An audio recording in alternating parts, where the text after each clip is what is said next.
찬미의 수성심. 네, 안녕하세요. 우리 기도의 사도직 회원 여러분, 최준열 신부입니다.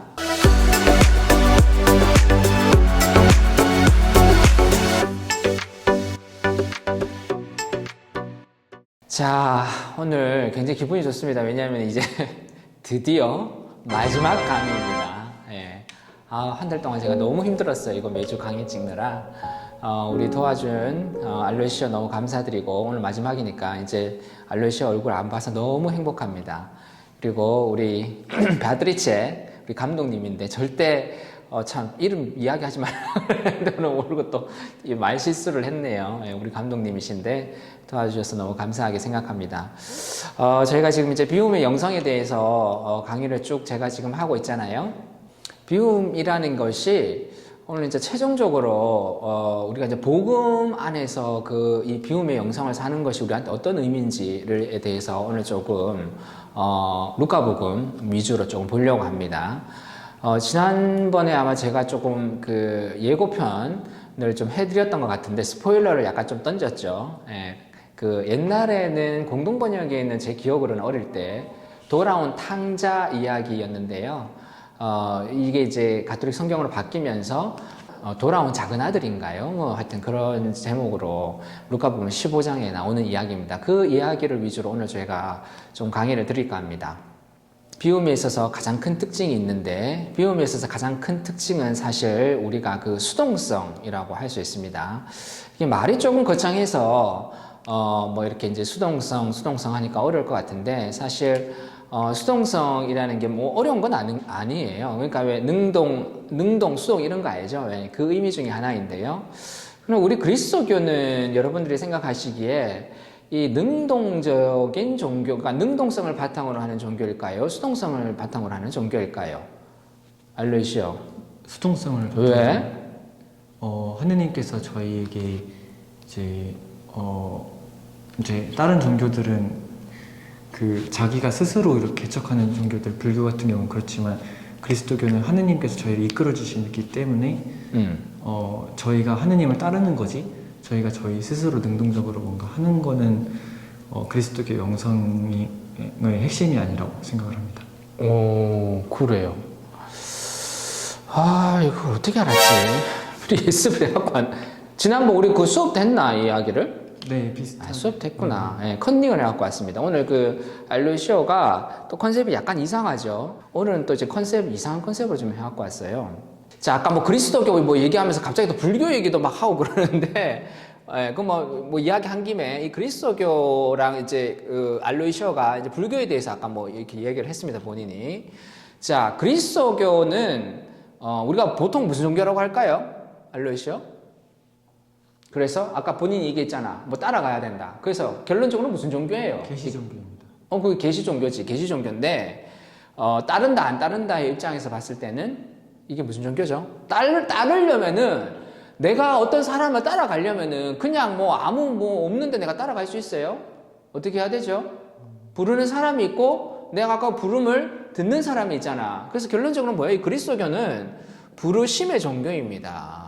부르심의 종교는 누가 반드시 부르는 사람이 있다는 거예요. 부르는 사람이 없이 내가 바보입니까? 따라갈게. 아무것도 주는 것도 없는데 따라가는 사람이 누가 있습니까? 따라갈 거예요. 안 따라갑니다. 그 주는 거 있으니까 따라갈 거 아니야. 네. 뭘 줘요, 그러면은? 영혼의 구원. 영혼의 구원도, 영혼만 구원받아? 우리 전체가 구원을 받아야죠. 육신의 부활도 있잖아. 그쵸? 이 구원을, 그러니까, 왜 주님께서 우리를 부르시는가? 이유가 있겠죠. 이유는 딱 한 가지입니다. 뭘 위해서? 이 구원을 위해서죠. 구원을 위해서. 구원을 위해서 주님께서는 우리를 부르신다는 거예요.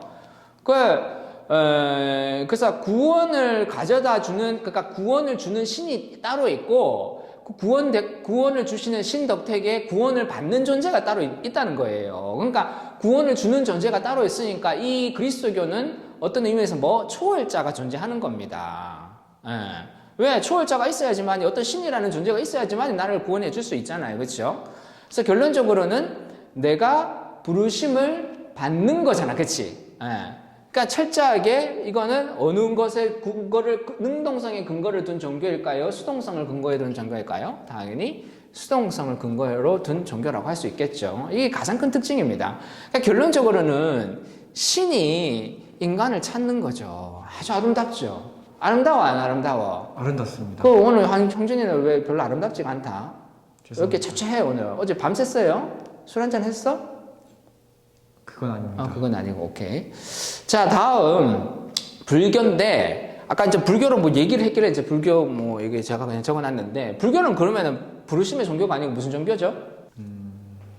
해탈을 하기 위해서 뭘 얻어야 됩니까? 불교는 깨달음을 얻어야죠. 이 깨달음의 종교입니다. 불교는. 왜? 해탈하기 위해서.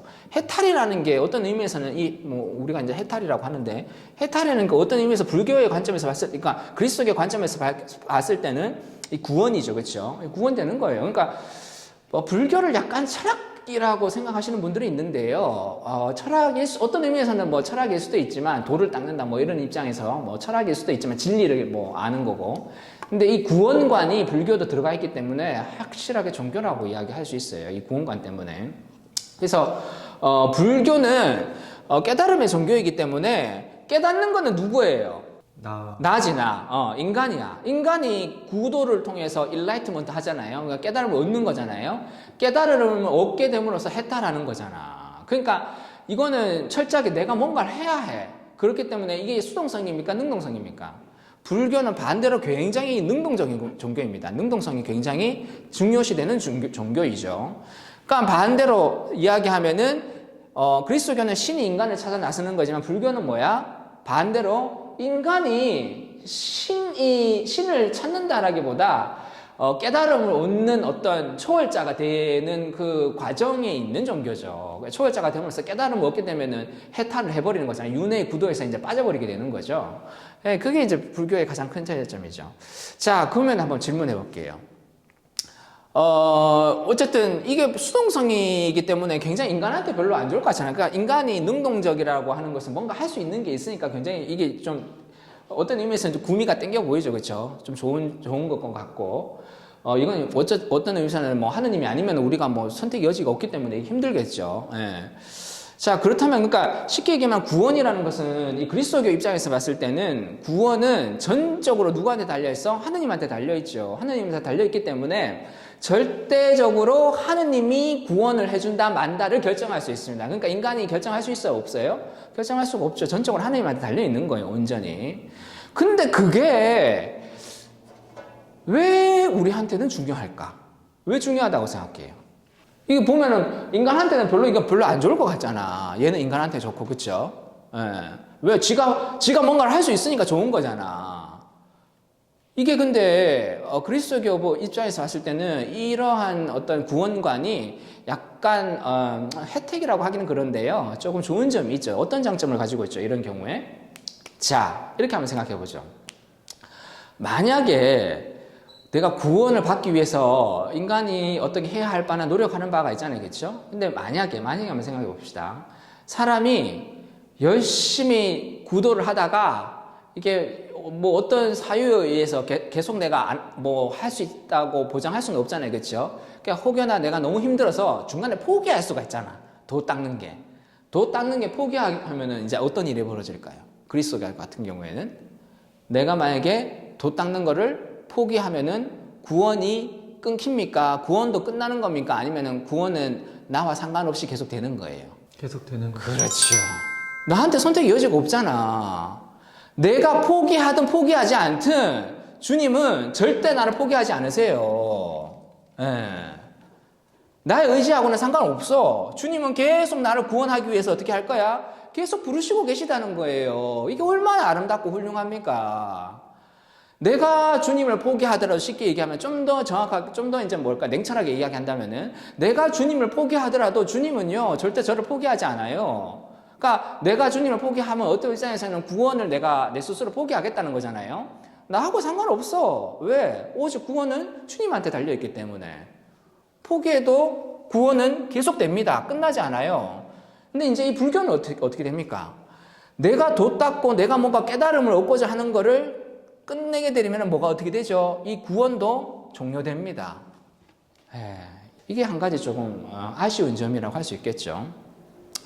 뭐 그렇다고 해서 또 불교가 뭐 단점만이 아닙니다. 뭐 불교도 나름대로 이제 장점이 있죠. 뭐 고통을 벗어나기 위해서 비움을 실천해야 된다는 거, 뭐 이런 것들은 제가 볼 때는 굉장히 큰 진리 중에 뭐 하나라고 저는 생각해요. 여튼 이렇게 되어 있다는 것은. 그래서 기본적으로 우리가 이야기하는 이 그리스도교는 굉장한 수동성을 바탕으로 근본으로 하고 있는 종교라고 어떤 입장에서는 할 수 있습니다. 물론 또 이게 구원관만 바라봤을 때 이렇다는 거지, 뭐 그렇다고 해서 뭐 아무것도 안 하고 그냥 배째라 이렇게 해라 이런 것도 아니죠. 예. 그 수동 이야기를 오늘 제가 하기 위해서 아까 돌아온 탕자 이야기, 옛날에는 돌아온 탕자였는데 이제 잃어버린 아들이죠. 잃어버린 아들 이야기, 루카복음 15장에 나옵니다. 이거를 이제 제가 오늘 마무리하고 이 이제 그 수업을 이 비움의 영성에 대해서 이제 끝을 맺으려고 하는데요. 루카복음 15장에 있는 돌아온 이 아들, 특히나 아들 중에 어떤 아들이죠? 큰 아들이에요? 작은 아들이에요? 작은 아들. 작은 아들 이야기에 대해서 오늘 조금 할까 하는데요. 쉽게 얘기하면은 우리가 이야기하는 이 비움, 지금 비움에 대해서 계속 얘기하고 있잖아요. 이 비움과 이 수동성이라는 게 어떤 연관성을 있는지를 좀, 수동성이죠. 죄송합니다. 수동성이라는 게 어떤 연관성이 있는지 우리가 좀 봐야 된다는 거예요. 이게 보기 위해서 기본적으로 우리가 오늘 봐야 할 그 복음 구절 루카복음 15장을 한번 보겠다는 겁니다. 자, 다 같이 한번 보도록 하죠. 자, 되찾은 아들의 이 비유인데요. 되찾은 아들 비유, 옛날 돌아온 탕자 이야기, 이거 좀 아세요? 네. 줄거리가 어떻게 되죠?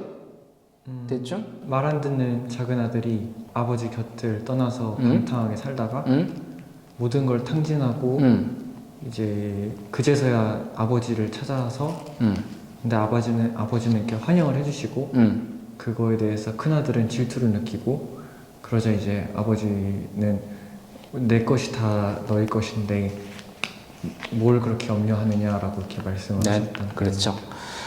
이 이야기가 사실은 이제 제 이야기는 아니고 오늘 제가 이제 소개드릴 아마 이 수동에 대한 이야기, 특히나 루카복음 15장에 대한 이야기는 이 이재민 신부님 혹시 아시는지 모르겠는데 저는 뭐 개인적으로 굉장히 존경하는 신부님 중에 한 분인데 책을 굉장히 많이 쓰셨잖아요. 그 신부님 책 중에 아주 최근 책인데요. 제3의 영성, 수동의 영성, 제3의 인생 죄송합니다. 수동의 영성이라는 책이 있는데 이 책입니다. 이 책이 아주 재밌어요. 혹시 시간이 되시면은 이 책을 사서 한번 보시면은 굉장히 큰 도움이 될 것 같은데, 특히나 내가 어떻게 수동의 영성을 살아내야 되는지에 대해서 뭐랄까요, 조금 팁을 얻고 싶다 하면은 아주 재밌게 쉽게 잘 쓰셨어요. 오늘 이 책에 나와 있는 이제 이야기를 제가 조금 할까 합니다. 자, 루카복음 이제 15장인데요. 되찾은 아들. 여기에 이제 그 작은 아들의 삶을 이재민 신부님이 아주 뭐랄까요, 좀 이렇게 포인트 잡아서 예민하게 잘 잡아내셨는데, 작은 아들의 삶을 세 가지의 삶으로 이제 3단계의 삶으로 나눕니다. 그러니까 그거를 이재민 신부님은 제1의 인생, 제2의 인생, 제3의 인생으로 나누는데요. 그러니까 제1의 인생, 제2의 인생, 제3의 인생, 이게 이제 세 등분으로 나눕니다. 작은 아들의 복음적 근거에 따라서 이 세 시기로 이제 나누는데, 이거를, 그러니까 첫 번째 시기를, 방탕하는 시기. 이 작은 아들이 방탕한다는 거예요. 방탕하는 시기죠. 그러니까 방탕했을 때는 어떻습니까, 여러분? 아버지를 떠나죠. 아버지를 떠날 때 방탕하는 시기를 겪습니다. 자, 방탕하는 시기를 겪다가 이제 두 번째 어떻게? 고생을 바가지로 하죠. 그렇죠? 이게 뭡니까? 비참한 삶을 살게 되죠. 비참한 삶을 사는 시기. 비참한 삶을 누구죠? 작은 아들이 겪게 되죠. 그러니까 배가 고파서 막 돼지를 먹고 나무 꼬투리로 연명하면서 살아갈 때죠. 그렇죠? 예. 그 다음에 다시 이렇게 하다가 어떻게 합니까? 다시 아버지 품으로 돌아오는 시기죠. 다시 아버지 품으로 돌아오는 시기입니다. 다시 이제 아버지 품으로 다시 아버지 품으로 돌아올 때 어떻게 되죠? 돌아온다는 것은 어떤 의미에서 이게 회개의 시기죠, 회개. 다시 돌아오는 거잖아요. 이걸 우리가 보통 회심이라고도 하고 회개라고도 하죠. 회개의 시기입니다. 이렇게 이제 세 가지 인생으로 나눈다라고 이제, 이재민 신부님께서 이야기를 하시는데, 이게 어떤 의미에서 보면은, 이 주도권 제가 지금 계속 이야기를 하고 있잖아요. 그렇죠? 주도권 입장에서 보면은, 그러니까 주도권 힘의 관점에서 본다면요. 이게 어떤 상태죠? 방탕하는 시기는 왜 방탕을 합니까? 자기가 모든 것을 할 수 있다고 생각하기 때문에 방탕을 하는 거잖아요. 그렇죠? 이때가 어떻게 합니까? 이 주도권이 아들한테 있는 시기입니다. 있는 시기. 두 번째 시기는 이 주도권을 가지고 말 행사를 하다가 어떡합니까? 주도권의 한계를 우리가 겪는 시기죠. 이 제2의 인생 때는. 그럼 마지막 때는 어떡합니까? 한계를 겪고 난 뒤에 작은 아들이 이제 어떻게 되죠? 자기 주도권을 어떻게 합니까? 끝까지 쥐고 있습니까? 있어 봐야 소용없다는 거 본인이 알죠? 예, 그걸 경험하게 됩니다. 그래서 어떡하죠? 주도권을 다시 내려놓죠. 내려놓고 이 주도권을 누구한테 넘깁니까? 아버지 하느님한테 넘깁니다. 그리고 다시 집으로 돌아오죠. 이렇게 세 개의 인생을 그러니까 제1의 인생, 제2의 인생, 제3의 인생을 작은 아들이 살아냈다라고 아주 예민하게 이걸 집어내세요. 재밌게 책을 진짜 읽어보면 재밌는데 제가 이제 요약을 하니까 대충 이렇다는 거예요. 그래서 좀 방송을 보시고요. 혹시 필요하시면은 제3의 인생이라는 이재명 신부님 책을 한번 좀 보시면 좋으실 것 같습니다. 그러니까 집을 떠나기 전 작은 아들의 모습을 성경에서 자세하게 사실 이제 묘사하고 있지는 않지만, 이 아버지의 삶을 통해서, 그러니까 아버지가 가지고 있는 힘이 있을 거 아니에요. 이 작은 아들이. 근데 그 아버지의 힘을 배우기보다 자신의 힘을 키우기에 굉장히 급급하는 거죠. 예. 그렇게 하면서 이제 이 일의 인생부터 시작해서 쭉 이제 이게 간다, 이제 이재명 신부님이 이렇게 보신 건데, 첫 번째 시기, 제일 인생의 시기에 이제 들어가 보면 이렇습니다. 집을 떠날 때 작은 아들이 가장 큰 특징이 뭐였을까요? 뭘 달라고 합니까? 돈이라는 거 누구 거예요? 집 거예요? 아버지 거예요? 아버지 거. 아버지 재산이라는 건 아버지가 가지고 있는 거잖아요. 본래부터 아버지가 가지고 있는 어떤 힘이죠, 그게. 근데 그거를 마치도 어떡합니까? 자기 것인 양 자기의 몫을 요구하잖아요. 그렇죠? 그게 굉장히 특이하죠. 그래서 본래 어떤 의미에서는 작은 아들이 자기가 본래 힘을 갖고 있는 것처럼 아예 그냥 설정을 자기가 해버려요. 근데 사실 지 게 아니잖아, 그게. 원래 아버지 거잖아요. 그렇죠? 근데 이미 자기 걸로 설정을 하고 있다는 거죠. 아주 그냥 이게 인사이트 있는 어떤 복음적 구절이죠. 제가 볼 때. 그래서 집을 떠나기 전에 작은 아들은요, 힘에 의존하는 존재입니다. 그래서 작은 아들의 이 돈이 이 세상의 모든 문제를 다 해결할 수 있을 거라고 믿고 있죠, 실제로. 그래서 이제 책에서는 이렇게 이야기합니다. 자신의 능력과 젊음을 과시한 나머지 재산을 나눠 받기만 하면 아버지보다 더 많은 재산을 모을 수 있다고 생각했을지도 모른다. 아들에게는 온통 재물과 힘에 대한 믿음밖에 없다. 이렇게 나와 있어, 책에. 그러니까 이 시기 때는 뭡니까? 제1의 인생 시기 때에는 자신의 힘을 믿고 의지하는 시기인 거예요. 그게 참 재밌죠. 우리도 사실, 알루이시아 그렇게 안 살아요? 제가 지금 그렇게 살고 있어요. 그렇게 살고 있죠. 네. 그거 빨리 돌아와야 될 텐데. 네. 너무 빨리 또 이게 받아들이니까 좀 약간 이상하네. 우리도 사실 뭐 그렇게 생각할 때가 많죠, 사실. 힘이 본래, 내가 갖고 있는 거라고는 아무도 없잖아요. 주님께서 본래부터 다 주신 것이고, 그걸 이제 쓰고 있는데, 그게 본래부터 내가 갖고 있느냐, 쓰고 있으면서부터 문제가 사실 비롯되는 거죠.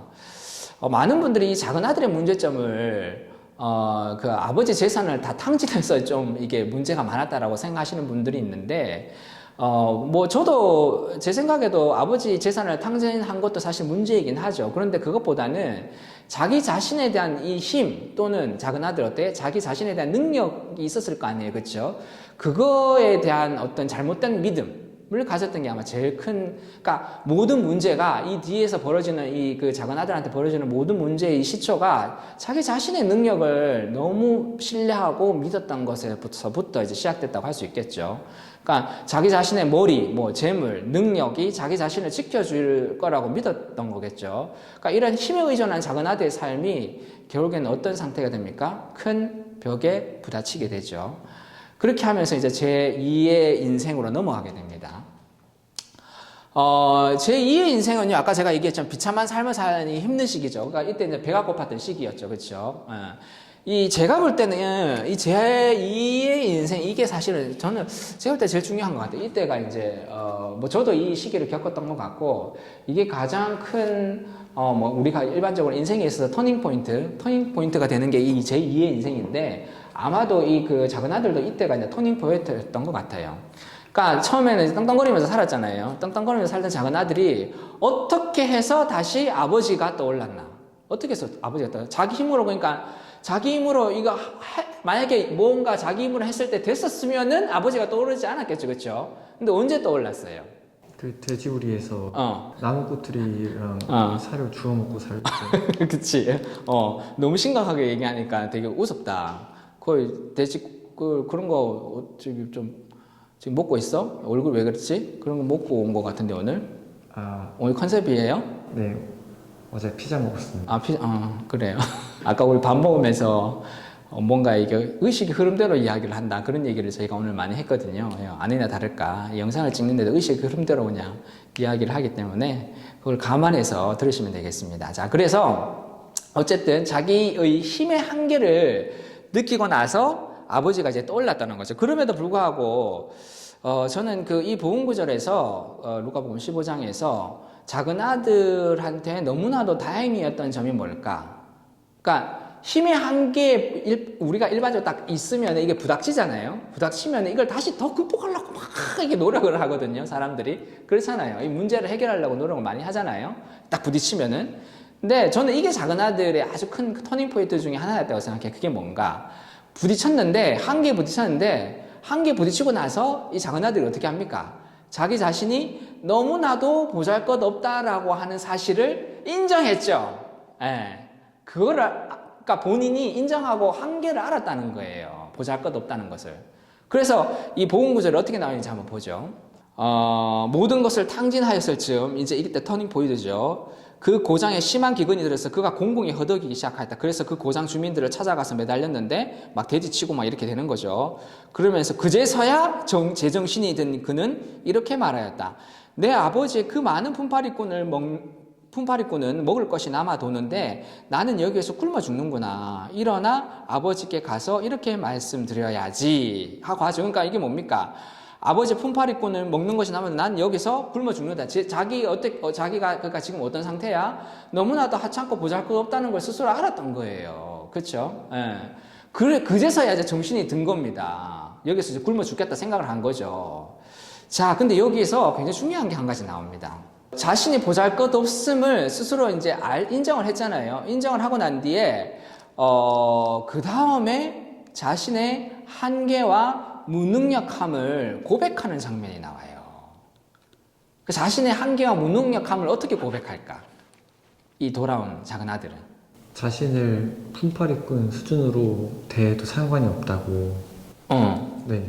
그런 얘기도 조금 나오긴 하죠. 제일 먼저 아버지한테 뭐라고 했을까? 이 자기의 한계와 자기 스스로 보잘것없다는 것을 이야기하고 난 뒤에 뭔가를 이야기해요. 아주 중요한 얘기입니다. 이게 우리한테 굉장히 중요한 얘기예요. 본인이 굉장히 천한 죄인이라고. 다시. 비천한 죄인. 딩동대. 어떻게 저걸 맞췄지? 이게 어려운데? 자, 한번 보죠. 이렇게 합니다. 그제야 정신이 들었다는 거는 이제 한계에 자기가 부딪혔다는 걸 알았다는 거죠. 제정신이 된 그는 이렇게 말하였다. 내 아버지의 그 많은 품팔이꾼들은 먹을 것이 남아도는데 나는 여기에서 굶어 죽는구나. 이제 자기 보잘것없음을 인정하죠. 인정하고 난 뒤에 아주 중요한 이야기를 한다는 게 그게 뭔가. 일어나 아버지께 가서 이렇게 말씀드려야지. 자, 이게 이제 아버지한테 드리는 첫 기도입니다. 이 사람 깨닫고 난 뒤에 드리는 첫 기도. 아버지, 제가 하늘과 아버지께 죄를 지었습니다. 자기 자신이 죄인임을 인정한 거예요. 이게, 자, 한번 보세요. 다시 아버지께 돌아가면서 그러니까 쉽게 하면 아버지께로 돌아간다는 거 우리가 한마디로 얘기하면 뭐죠? 이거 회심이거든요. 회개예요. 예. 그러니까 회심하고 회개하는 사람의 제일 첫 번째 반응이 뭔가? 이게 바로 자기 자신이 죄인임을 깨닫는 겁니다. 다시 이야기하면요. 예수님께서 우리를 부르시잖아. 아까 부르심의 종교라고 말씀드렸어요. 부르시잖아. 그러면 내가 예 알겠습니다 하고 따라가잖아요. 예 알겠습니다 하고 따라갈 때 제일 처음 내가 부르셨을 때 그러니까 뭐예요? 엉망진창의 삶을 살다가 이것도 마찬가지잖아. 엉망진창의 삶을 살다가 아버지가 물론 부르지는 않았지만 자기 스스로 아버지가 나를 기다리고 계시는구나 한 걸 깨달았잖아. 그래서 돌아가는 거잖아요. 그렇죠? 돌아갈 때 제일 처음 이 사람이 아버지께 기도드린 그 내용이 자신이 죄인임을 이야기하는 거였거든. 자, 그러면 한번 생각해 보세요. 루카복음 5장에 베드로를 부르시는 예수님이 있어요. 자, 지난번에 저희가 수업 시간 때 이야기했다, 그렇죠? 베드로를 업으로 부르실 때 가장 핫 이슈가 되는 게 그 주도권 싸움을 하는데 가장 중간에 있었던 게 뭐라고 했어요? 그물. 그렇지, 딩동댕 그물이라 그랬어요, 그렇죠? 왜? 예수님이 물고기 안 잡히니까 그물을 저쪽에 던져라 그래요. 근데 이게 너무 웃긴 얘기거든. 왜? 아니, 물고기 잡는 귀신은 베드로예요. 그러니까 온전히 이 물고기 잡는 부분에 있어서는 주도권이 누구한테 있는 거예요? 베드로한테 있잖아. 근데 그거를 예수님이 내가 네 주도권 걷어갈 테니까 내 말 들어라. 저게 던져라. 이거로거든. 그러면 어느 사람인들 그걸 그렇게 따라 하겠냐고. 따라 하지 않죠. 그래서 따라 안 할 법도 한데 베드로의 훌륭한 점이 어디에 있다? 그거를 주님이 시키니까 그대로 놓아버린다는 거예요. 주도권 놓아버리고 어디? 예수님이 거기 던져라 그러니까 거기 그 뭐예요? 자기가 절대로 꽉 쥐고 놓으면 안 되는 그 그물을 얻다가 주님이 원하시는 곳에 냅다 그냥 던져버리죠. 포기해버리는 겁니다. 주도권을 놔버리는 거죠. 자, 근데 재밌는 게 하나 있어요. 루카복음 5장에도 마찬가지인데 베드로를 부르실 때 이 그물을 저기 던져라 그러고 이제 던지고 난 뒤에 갑자기 생뚱맞은 장면이 나옵니다. 자, 어떤 장면이 나오는지 한번 보죠, 우리가. 예수님께서 말씀을 마치시고 나서 루카복음 5장입니다. 베드로를 부르시는 장면이에요. 깊은 데로 저 나가 그물을 내려 고기 잡아라. 그러니까 시몬이 스승님, 저희가 밤새도록 애썼지만 한 마리도 잡지 못했습니다. 이게 뭐예요? 야, 이거 물고기 잡는 건 주도권 내가 있어. 네가 뭐 한다고. 뭐 어부 어쩌다 모르는 사람이, 그렇죠? 그거를 처음에 항변을 하죠. 그러면서 그 뒷부분에 아주 이렇게 얘기한 게 베드로의 가장 훌륭한 점이죠. 뭐라고? 그러나 스승님의 말씀대로 제가 그물을 내리겠어요. 네 말대로 그래 다 하겠다는 겁니다. 주도권 완전 넘겨버리죠. 하고 대답하였다. 그렇게 하자 그들은 그물이 찢어질 만큼 매우 많은 물고기를 잡게 된 거예요. 체험을 한 겁니다. 그래서 다른 배에 있는 동료들에게 손짓하여 와서 도와달라고 하였다. 동료들이 와서 고기를 2배에 가득 채우니 배가 가라앉을 지경이었다. 자, 이렇게 하고 나서 갑자기 생뚱맞은 장면으로 화면이 전환됩니다. 스토리가 완전 전개가 달라져요. 그 바로 뒤에 이제 화면이 어떻게 바뀌는지 한번 보죠. 배가 가라앉을 지경이었다. 시몬 베드로가 그것을 보고 예수님의 무릎 앞에 엎드려 말하였다. 주님, 저에게 떠나가 주십시오. 저는 죄 많은 사람입니다. 갑자기 생뚱맞게 죄 고백을 합니다, 여러분. 아주 비싼 플랫이죠, 지금. 그렇죠, 앞에. 지금, 도랑 탕자 이야기 할 때는 주님께서 부르셨을 때 부르심을 알고 다시 돌아가면서 제일 처음에 한 게 뭐야? 죄 고백한 거. 이 베드로도 뭡니까? 예수님께서 부르셨잖아요. 그렇죠? 부르셨을 때 부르심을 받고 따라가려고 할 때 제일 먼저 나온 베드로의 이 고백이 주님께 했던 고백이 뭐죠? 자기가 죄인이라는 거예요. 속고대제 지금 하는 거죠. 제가 그 말씀드렸죠. 속고대제 우리 알루시오는 속고대제 할 수 있다 못한다? 못하고 있습니다. 아니, 근데 못하고 있지만 할 수는 있잖아. 할 수 있습니다. 할 수는 있잖아. 그치? 우리 알루시오는 석고대제 할 수 있습니다. 머리도 길고 빡빡 하잖아. 근데 석고대제 하면 머리 풀어야 되잖아. 나는 풀머리가 있어 없어? 풀머리가 없잖아. 풀머리가 없으니까 석고대제 할 수 있어 못해? 할 수 응? 없습니다. 없지. 풀머리가 없는데. 오늘 왜 이래? 분위기 이상합니다.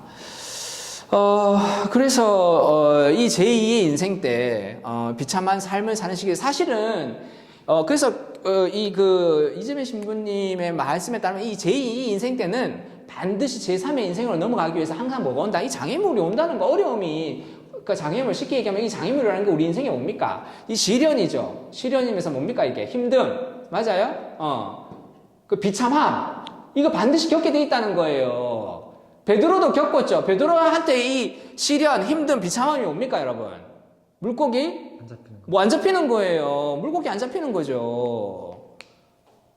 그 가정이 오고 난 뒤에 어떻게? 이 가정이 딱 들이닥치니까 어떡합니까? 자신의 죄인에 대한 고백을 한다는 거예요. 자신의 힘의 한계와 무능함을 뭐를 통해서 죄인임을 고백하면서 극복하려고 한다는 거예요. 근데 우리 그렇게 하면 그렇게 안 하잖아. 우리 어쨌든 뭐 그거 뭐 장애물 없애려고 그냥 별 걸 다 하죠, 우리가. 예. 근데 조금 관점을 예수님께서는 이 복음 안에서 특히 이 신앙생활 안에서 좀 다르게 하기를 우리한테 초대한다는 겁니다, 여러분.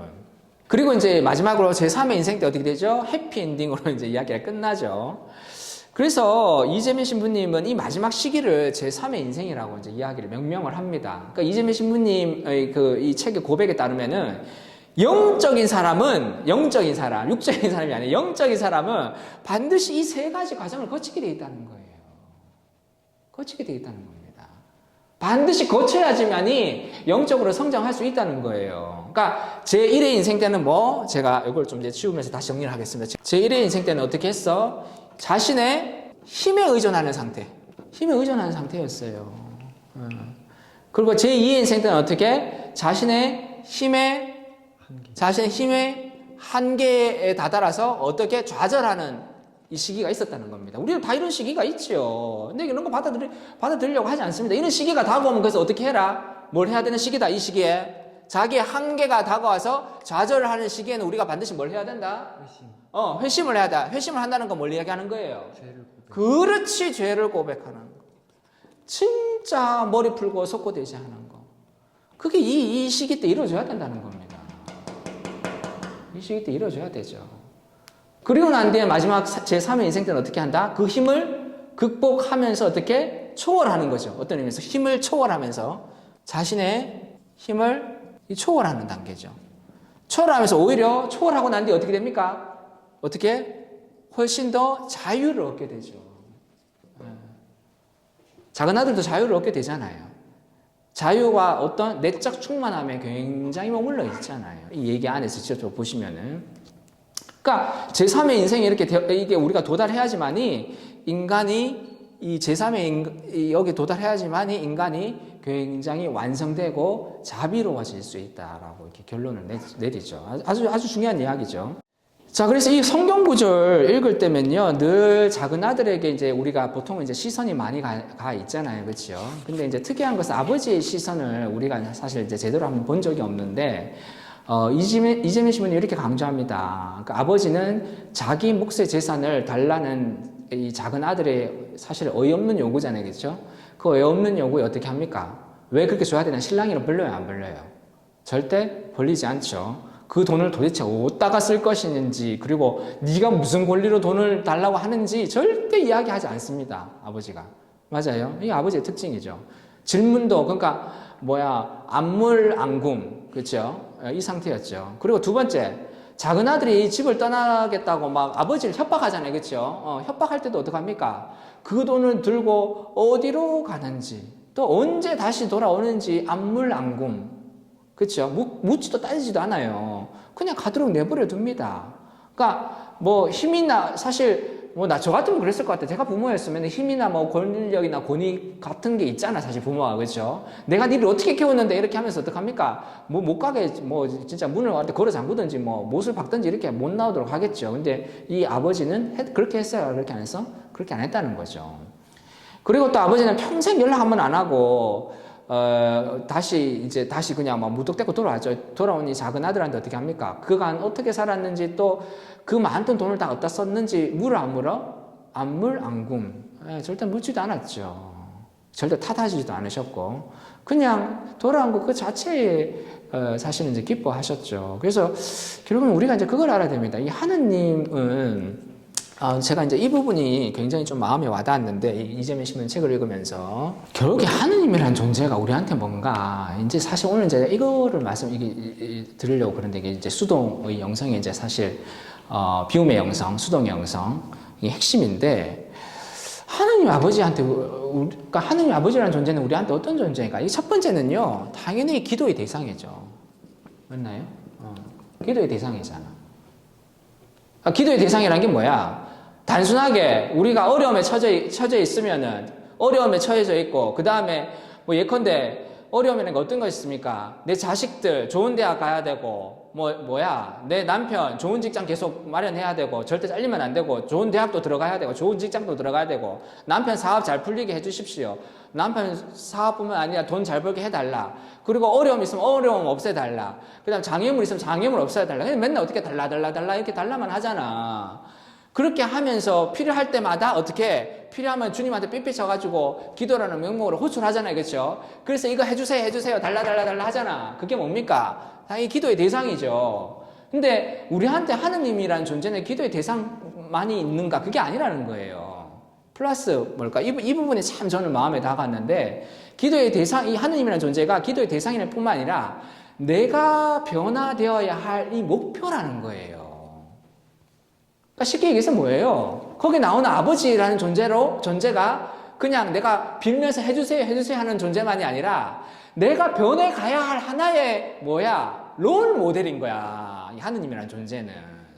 무슨 말씀인지 이해되세요?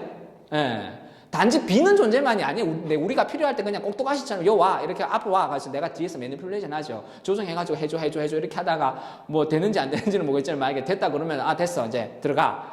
이것이 아니라 이런 존재이기도 하지만 더 중요한 것은 내가 그렇게 하느님처럼 변화되는 삶을 살아내려면 뭔가 이게 상정되어 있어야 할 하나의 존재가 있어야 되잖아요. 대표적인 존재가 있어야지 내가 그걸 목표로 삼아서 그 사람을 따라갈 수 있을 거 아니에요. 이게 쉽게 얘기하면 그런 걸 우리 요새 멘토라고 하잖아. 그렇지? 멘토 또는 롤 모델. 멘토 또는 롤 모델로서 하느님을 제시했다는 거예요. 루카복음 15장에서. 그러니까 이 두 번째는 변화되어야 할 하느님이라는 존재. 그러니까 하느님은 누군가? 하느님은 어떤 분이신가? 첫 번째 기도의 대상이긴 하지만 두 번째 변화의 목표로 삼아야 하는 이 존재라는 거예요. 이게 아주 중요하죠. 아주 인사이트 있죠. 이런 존재도 돼야 된다는 거예요. 우리가 계속 우리가 기도해서 원하는 거 얻고자 하는 그런 대상뿐만 아니라 내가 실제로 하느님과 똑같이 되기 위해서 노력을 해야 되는 그 목표를 삼아서. 그러니까 아버지는 위로이고 자비하고 무조건 베풀어 주시는 분이기 때문에 어디에 숨어 계시다가 우리가 필요하면 호출해서 나오는 우리의 어려움을 해결해 주는 약간 뭐라 그러죠? 좀 요청이 항상 고민 해결해 주는 슈퍼맨 같은 존재. 그런 존재일 뿐만 아니라 우리가 닮아가야 하는 어떤 인생의 하나의 목표. 그래서 결국에는 영적인 사람이라는 것은 이것뿐만 아니라 영적인 사람이라는 것은 하느님의 존재 자체를 목표로 삼고 달려나가는 사람을 우리가 일반적으로 어떤 사람? 영적인 사람이라고 한다라고 이야기를 합니다. 이재명 신부님이. 그래서, 한마디로 이야기하면, 그래서 이 복음 안에서의 아버지라는 존재는 어떤 존재입니까? 아버지라는 요약을 하면은, 아버지는 받아들이는 존재죠. 그리고 뭘 하려고 합니까? 안 합니까? 아들이 잘못 나간다 그러면 그걸 어떻게 컨트롤 하려고 그래? 안 해? 그렇게 안 하죠. 결국에는 놔두는 존재죠. 그리고 내가 원하는 대로 끌고 가고 싶다고 자기가 먼저 뭘 합니까? 안 합니까? 안 하죠? 이건 어떤 존재? 기다리는 존재. 이게 다 어떤 특징이에요? 능동적인 특징이에요? 수동적인 특징이에요? 수동적. 그렇지, 이거 다 수동적이에요. 이 수동성에 근거한 거죠. 이거를 이런 식으로 이재명 신부님이 굉장히 잘 풀이를 해 놓았습니다. 시간이 이제 많이 흘러서 이제 마무리를 해야 되겠는데요. 이재명 신부님이 이 부분의 복음 구절을 가지고 이제 마지막에 마무리를 하는데요. 이렇게 이제 마무리를 합니다. 한번 보도록 하죠. 이 아버지의 마음이 작은 아들에게 세 번째 인생을 열어준 것이다. 회심은 내 힘이나 노력으로 되는 것이 아니다. 오히려 아버지의 수동의 이끄심에 의탁하는 데서 가능하다. 어떤 이는 자기 힘으로 회심한 것을 자랑으로 여기기도 한다. 그러나 회심한 사람은 자신의 약함을 제일 먼저 고백한다.